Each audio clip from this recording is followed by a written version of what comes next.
ప్రార్థమునకు ఆకాశదీపం ఒక్క దేవాలయంలోనే కాదు, ఇంట్లో కూడా ఆకాశదీపం వెలిగించవచ్చు. ఇంట్లో కూడా ఆకాశదీపం వెలిగించవచ్చు, దాని చేత ఎనలేని ప్రయోజనాన్ని పొందవచ్చు అని శాస్త్రవాక్కు.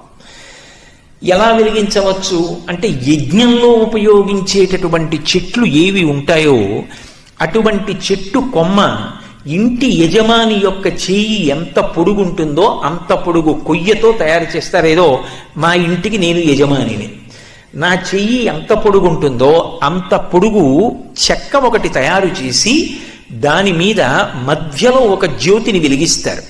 చుట్టూ 8 చిన్ని చిన్ని ప్రమిదల వంటి ఉంటాయి, అందులో 8 చిన్న దీపాలు వెలుగుతూ ఉంటాయి, మధ్యలో పెద్ద దీపం వెలుగుతూ ఉంటుంది.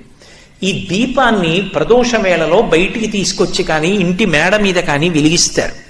వెలిగించి ఒక మాట చెప్తారు, దామోదరాయ నభసి తులాయాం డొలయా చష. స్వామి, నీవు ఆకాశస్వరూపుడవై అంతటా ప్రకాశిస్తున్నావు,